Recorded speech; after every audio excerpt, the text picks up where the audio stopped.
Welcome to the corner of mystery. Do you believe that houses have memories, or that sometimes the dead refuse to leave before saying their final words? Today, I will tell you 3 stories, not just simple ghost tales, but real, documented encounters with the unknown. But before we step into the darkness, if you love mystery and stories that keep you on the edge of your seat, then you've come to the right place. Here, we tell strange and unsettling stories several times a week. So, as a little greeting, sneak into the house of the *** like button. Replace all its light bulbs with ones that flicker in a terrifying way. Then, subscribe to the channel, and let's begin our journey.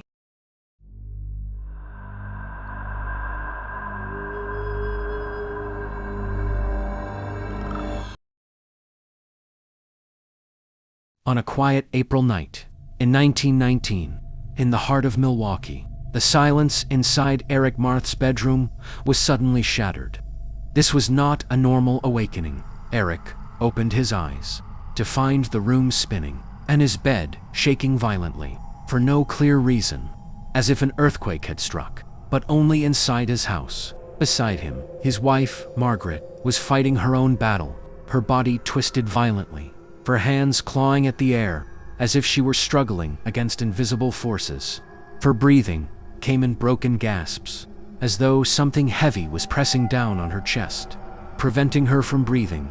Eric didn't panic. Why? Because this scene had become a terrible routine since they moved into this house just a few weeks earlier. Margaret had been trapped in these violent nightmares, waking up screaming night after night, leaving Eric exhausted, anxious, and deeply worried. Eric gently placed his hands on her shoulders, whispering her name again and again, trying to pull her back from whatever terrifying place her mind had wandered into, just like he had done on many nights before. Suddenly, Margaret stopped moving. She released a long breath, then slowly sat upright in bed, her eyes wide with terror. She turned toward Eric, her voice trembling. "I saw the spirit again. It wants something from me." Eric wasn't afraid. He was annoyed. He had never believed in ghosts, and he was convinced that Margaret's recent involvement in the spiritualist movementa, popular religious movement claiming to communicate with the dead, was the only reason behind these nightmares. To him, the problem wasn't the house. It was all in her head. Eric tried to calm her down with the usual reassuring words, telling her to go back to sleep, that it was late, and he was exhausted. But this time, Margaret refused. She turned toward him with a determination he had never seen before, and said, "No, I won't sleep. I have to find out who this spirit is, and why it's haunting me." A week later, Eric found himself sitting at the kitchen table. Beside him, Margaret, and across from them, a third person, a spiritual medium. To Eric, the rational man, the entire scene felt absurd, but he had given in to his wife's wishes, hoping this ridiculous ritual would finally end her nightmares and bring their life back to normal. The medium lit several candles, then asked both of them to close their eyes and remain completely silent so they could focus and call upon the spirit. Eric silently mocked the ritual in his mind. Still, he closed his eyes, ready to waste both time and money. The medium began rocking slowly in her chair, dramatically calling for the spirit to appear. A minute passed. Nothing happened, exactly as Eric expected. But suddenly, Margaret jumped from her seat, as if struck by electricity, and ran out of the kitchen, racing through the living room, toward the dark hallway. Eric froze for a second, then quickly rushed after her. Margaret was running as if she were being controlled, never looking back. "Margaret, what are you doing? Where are you going?" But she didn't answer. It was as if she were somewhere else entirely. Margaret threw open the basement door and rushed down the wooden stairs, far too quickly for such a dark place. Eric followed her, struggling to control his anger and his confusion. In the center of the dark basement, Margaret stopped. She slowly raised her arms, then pointed very slowly to a specific spot on the dirt floor. Then she looked at Eric. Her voice was rough, strange, empty of emotion, and she said only one word: dig. For the first time that night, Eric felt real fear. Not because he believed in ghosts, but because of the way Margaret looked, the way she spoke. It was terrifying, as if she were completely possessed. He refused, angrily. Absolutely not. This is madness. I'm not digging up the basement floor. At that moment, the medium rushed down the stairs. She looked at Eric and said firmly, "She's in a deep trance. The spirit is speaking through her. You have no choice. If you refuse, the spirit may harm her." Margaret's voice echoed through the basement again, but this time it was stronger, more desperate, more urgent. Dig, dig the ground. Now her eyes looked both pleading and commanding at the same time. Under the pressure of Margaret's strange gaze and the medium's insistence, Eric felt trapped. He grabbed an old shovel from the corner of the basement and began digging at the exact spot Margaret had pointed to, cursing this day and this madness under his breath. After only a few minutes, the shovel suddenly struck something hard, but it didn't sound like stone. Eric froze. The medium stepped closer, and Margaret, who now seemed to slowly regain consciousness, knelt beside him. Together, they brushed away the dirt with their hands, and slowly, the house's buried secret revealed itself. There, beneath the earth, was a long wooden box, old, rotten, and terribly worn with age. The three exchanged nervous glances. Slowly, Eric reached forward and lifted the lid, and all three of them recoiled instantly in shock. Inside the box was a complete human skeleton. Silence filled the basement. Only their rapid breathing could be heard. Eric looked at Margaret, but she didn't seem shocked. Instead, her face showed something else, relief mixed with sadness. Eric spoke softly. "Margaret, is this the skeleton of the ghost that was haunting you?" Margaret looked at him, and, with the same emotionless voice, as if she were only delivering a message, she said, "No." 18 years earlier, the house had belonged to a doctor. One night, he performed an illegal operation on a young woman. She died on his table. Instead of confessing, he cut up her body, placed it inside that wooden box, and buried it beneath the basement floor. The doctor lived and died with his secret hidden, but his soul never found peace until, through Margaret, the truth was finally forced into the light, so the world would know what he had done, and perhaps so he could finally ask forgiveness from the young woman whose life he stole. On an April afternoon in 1925, a wealthy teenage boy named LSZL rode his gray horse wildly across his family's vast estate in eastern Hungary. The wind rushed past him, and he smiled proudly, watching the lands that one day would all belong to him. As he approached the royal gardens of the estate, someone suddenly stepped into his path. A young man, about his age, wearing the worn clothes of a laborer. It wasn't just a pause, it was a direct confrontation. LSEL had to pull his horse back violently. The worker spoke calmly, but firmly. "Master LSC, you cannot pass through here. Your father, the Baron, ordered that horses are no longer allowed in the garden. After the flowers were destroyed last time." LSCL felt anger boiling in his veins. It wasn't the order itself that bothered him. It was the fact that a simple worker dared to give him instructions, to remind him of his father's authority. To LSC was nothing, just another nameless servant on his land. Instead of turning back, LSZL smirked and kicked his horse forward. The animal charged straight into the rare flower beds, crushing months of careful work beneath its hooves. Flowers shattered, soil scattered, all of it,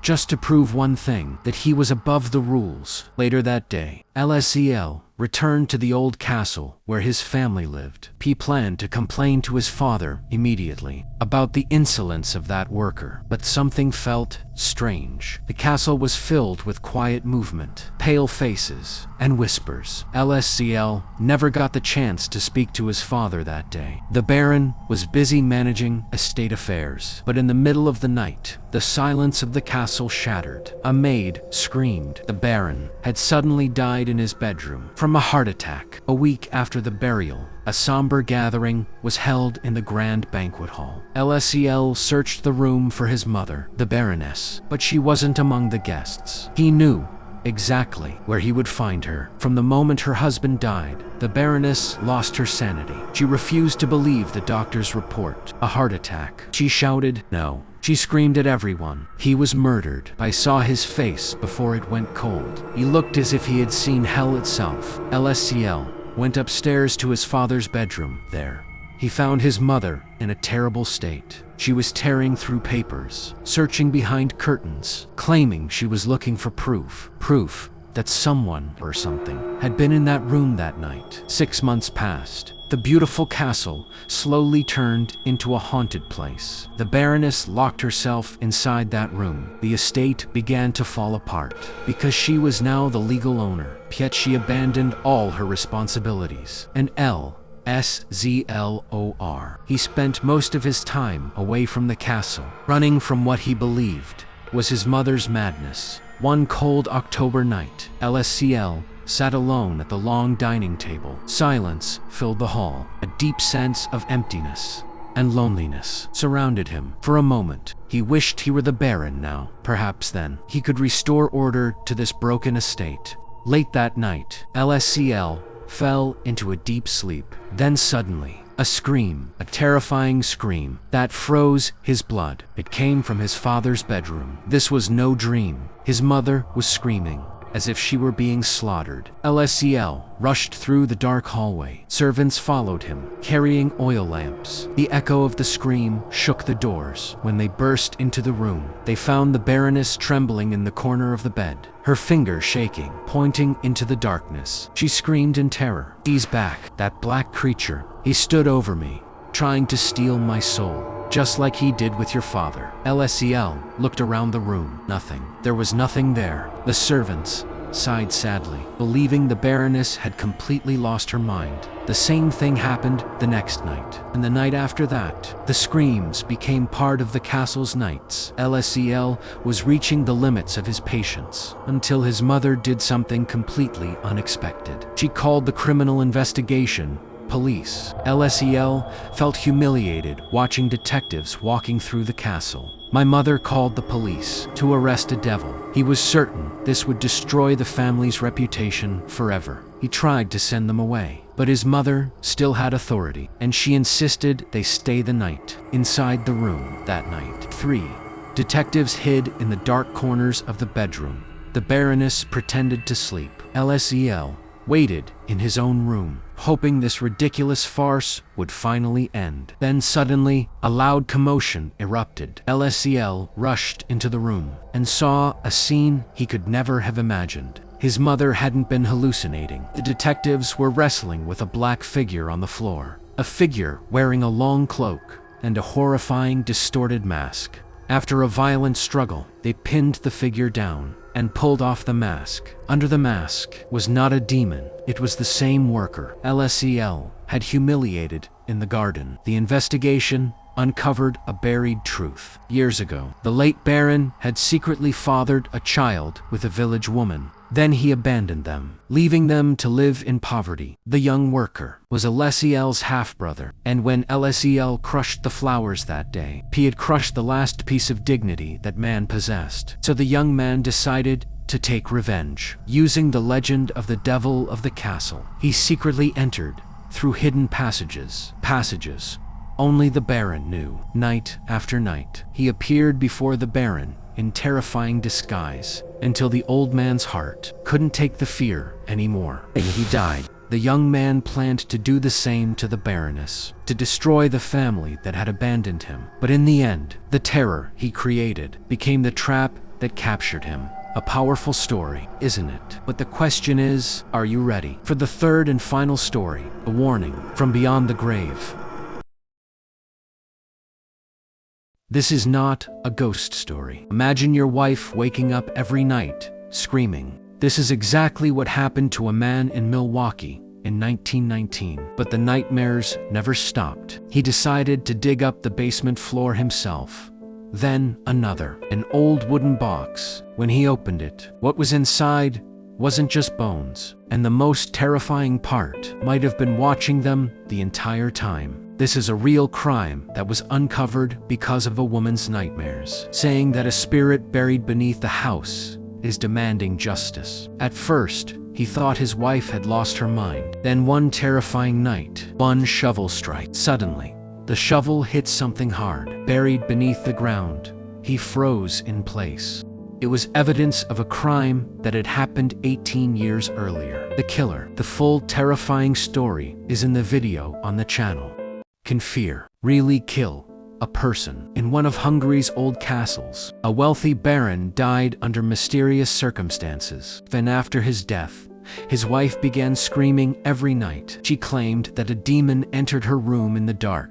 Everyone thought she had lost her mind, but the police decided to investigate, setting a trap inside the castle. At midnight, the creature finally appeared. A surprise. It wasn't a demon from hell. It was a real person, wearing a mask, and when the investigator was about to reveal their face, they discovered something that would completely ruin the reputation of this noble family. The shocking truth is in the full video on the channel.